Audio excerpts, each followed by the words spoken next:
সবাই মিলে একসঙ্গে দুই হাত মুষ্টিবদ্ধ করে প্রচন্ড আওয়াজে একসঙ্গে বলুন, ভারত মাতা কি, ভারত মাতা কি। আজকে নকশালবাড়ি এই পবিত্র মাটিতে দাঁড়িয়ে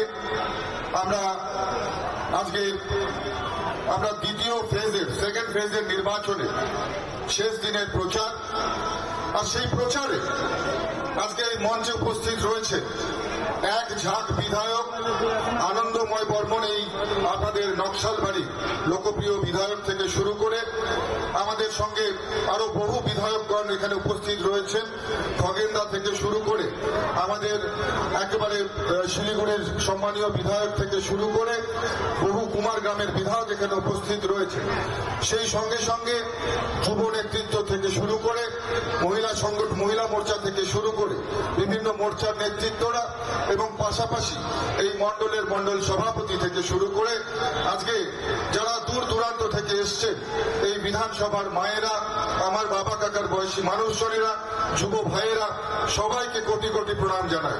আপনারা যেভাবে 2019 থেকে আপনারা যেভাবে দুহাত ভরে আমাদের এখানকার প্রার্থী রাজু বিস মহাশয়কে আপনারা সমর্থন জানিয়েছেন, আশীর্বাদ করেছেন, সেই আশীর্বাদ আবার আপনাদের কাছে চাইবার জন্য আমরা আজকে আমাদের বর্ণাঢ্য শোভাযাত্রার মধ্যে দিয়ে আমরা মানুষের কাছে পৌঁছলাম, আপনাদের কাছে পৌঁছলাম।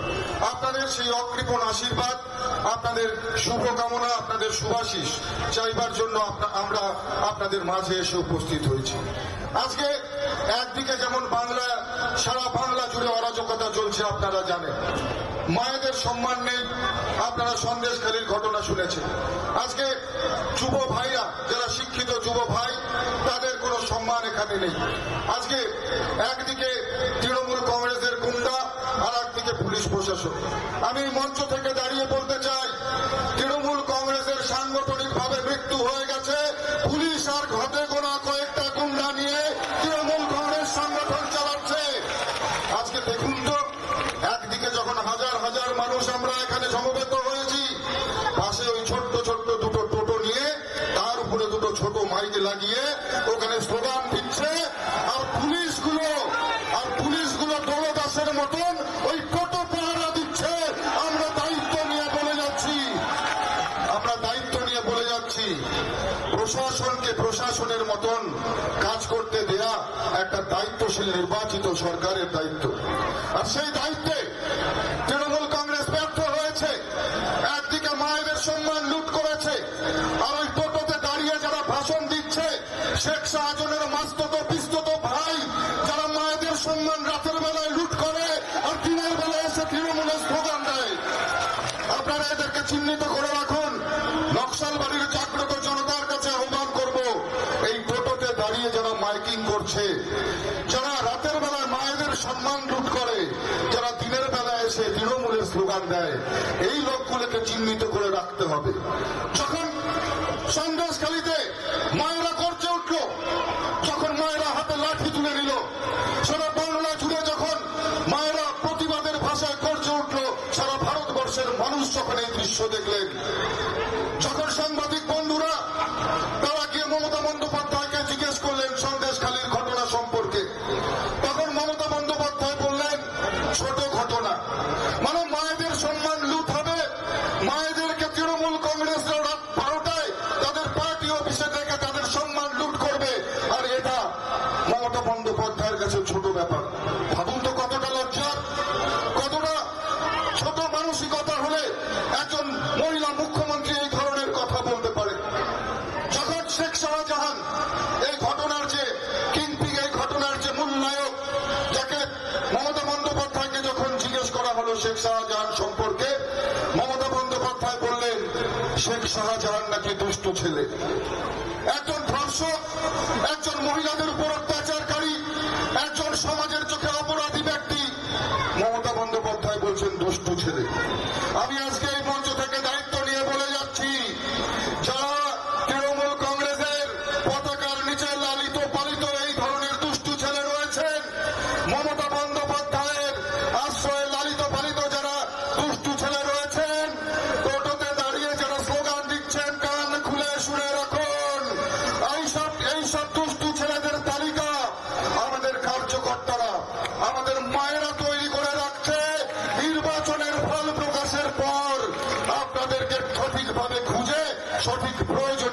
ব্যবস্থা আপনাদের জন্য গ্রহণ করা হবে। আজকে সত্যি দুঃখের বিষয়, বাংলায় একদিকে যারা শিক্ষিত যুবক তাদের ভবিষ্যৎ নষ্ট করে দেওয়া হয়েছে। বলুন তো, আজকে একদিকে যখন তৃণমূল কংগ্রেস বলছে লক্ষ্মীর ভান্ডার নিয়ে বড় বড় কথা বলছি, লক্ষ্মীর ভান্ডারে 1000 টাকা দেয়। আপনারা জানেন অন্নপূর্ণার ভান্ডার রয়েছে, আপনারা জানেন আমাদের মধ্যপ্রদেশের লাডলি বাহিনা রয়েছে, কোথাও 4000 টাকা আবার কোথাও 5000 টাকা করে দেওয়া হয়। আজকে মমতা বন্দ্যোপাধ্যায় সরকারের টাকা, সেটা মমতা বন্দ্যোপাধ্যায়ের পরিবারের গচ্ছিত টাকা না, সেখান থেকে 1000 টাকা লক্ষ্মীর ভান্ডার দিচ্ছে। আমি বলছি মায়েদেরকে ভিক্ষে দেওয়া হচ্ছে না? যদি দিতেই হয় তাহলে লাডলি বাহিনার মতন 4000 টাকা দিন, অন্নপূর্ণার ভান্ডারের মতন 5000 টাকা দিন। আর আমাদের জানেন আমাদের দলের পক্ষ থেকে আমাদের দলের দুজন যারা পশ্চিমবঙ্গের দায়িত্ব রয়েছে, সুকান্ত মজুমদার মহাশয় এবং আমাদের এলওপি আপনারা জানেন শুভেন্দু অধিকারী মহাশয়, দুজনেই তারা মঞ্চ থেকে ঘোষণা করেছেন যে পশ্চিমবঙ্গ থেকে তৃণমূল কংগ্রেসকে বিদায় জানাতে পারলে এবং ভারতীয় জনতা পার্টির সরকার এই পশ্চিমবঙ্গের মাটিতে এলে এখানেও মায়েদেরকে 4000 বা 5000 টাকা করে অন্নপূর্ণার ভান্ডার বা লক্ষ্মীর ভান্ডার না, এর বদলে অন্নপূর্ণার ভান্ডার বা লাডলি বাহিনা দেওয়া হবে। আজকে দেখেছেন 25,000 ছেলে মেয়েদের চাকরি চলে গেল। এর জন্য দায়ী কে? এর জন্য দায়ী পিসি এবং ভাইপো, এর জন্য দায়ী তৃণমূল কংগ্রেসের যারা তোলাবাজ নেতা রয়েছে, যারা চাকরির নাম করে যারা বেকার যুবকদেরকে ফাঁসিয়ে তাদের কাছে হাজার হাজার কোটি কোটি টাকা নিয়েছে। আমি বলবো যারা চাকরি পায়নি তাদের জন্য যেমন দায়ী তৃণমূল কংগ্রেসের এই সরকার এবং মমতা বন্দ্যোপাধ্যায়ের পিসি ভাইপোর সরকার, পাশাপাশি যারা চাকরি পেয়ে যাদের চাকরি হারাতে হলো তাদের জন্য মমতা বন্দ্যোপাধ্যায়ের এই পিসি এবং ভাইপোর সরকার দায়ী। পশ্চিমবঙ্গকে একেবারে তলানিতে ঠেকিয়ে দেওয়ার জন্য তৃণমূল কংগ্রেসের এই সরকারটাই দায়ী। আর একদিকে দেখুন আমাদের মাননীয় প্রধানমন্ত্রী একদিকে যেমন মহিলা সংরক্ষণ বিল নিয়ে এসে মায়েদেরকে সম্মান দিয়েছেন, পাশাপাশি ইনফ্রাস্ট্রাকচার ডেভেলপমেন্ট থেকে শুরু করে কানেক্টিভিটি ডেভেলপমেন্ট, আজকে দেখুন শিলিগুড়ির রাস্তাঘাট থেকে শুরু করে যা ইনফ্রাস্ট্রাকচার ডেভেলপমেন্ট হয়েছে সমস্ত কিছুই কিন্তু মাননীয় মোদীজির হাত ধরে। এবং আগামীতেও আমাদের এখানকার সমস্ত ধরনের সমস্যা, রাজবংশী থেকে শুরু করে আদিবাসী থেকে শুরু করে গোর্খা থেকে শুরু করে নবশূদ্র জাতির মানুষ থেকে শুরু করে এখানকার সমস্ত মানুষের সমাধান যদি কেউ করেন তিনি আর কেউ নন, তিনি আমাদের দেশের প্রধানমন্ত্রী নরেন্দ্র মোদী, নরেন্দ্র মোদী, নরেন্দ্র মোদী। তাই আপনাদের কাছে আহ্বান করছি আসন্ন লোকসভা নির্বাচনে রাজু বিস মহাশয়কে পদ্মফুল চিহ্নে ভোট দিয়ে আপনারা বিপুল ভোটে জয়যুক্ত করুন। এবং মাননীয় প্রধানমন্ত্রী যে স্বপ্ন দেখেছেন যে ভারতকে তিনি ডেভেলপ নেশন বানানোর, তিনি ভারতকে বিকশিত ভারত বানানোর যে স্বপ্ন দেখেছেন সেই স্বপ্ন আসুন সবাই মিলে পূরণ করি। আসুন আগামী লোকসভা নির্বাচনের দিন সকাল সকাল নিজের বুথে গিয়ে 3 নম্বর বোতাম টিপে পদ্মফুল চিহ্নে রাজু বিসজিকে ভোট দিয়ে আমরা বিপুল ভোটে জয়যুক্ত করি। সবাই ভালো থাকবেন, সুস্থ থাকবেন। জয় হিন্দ।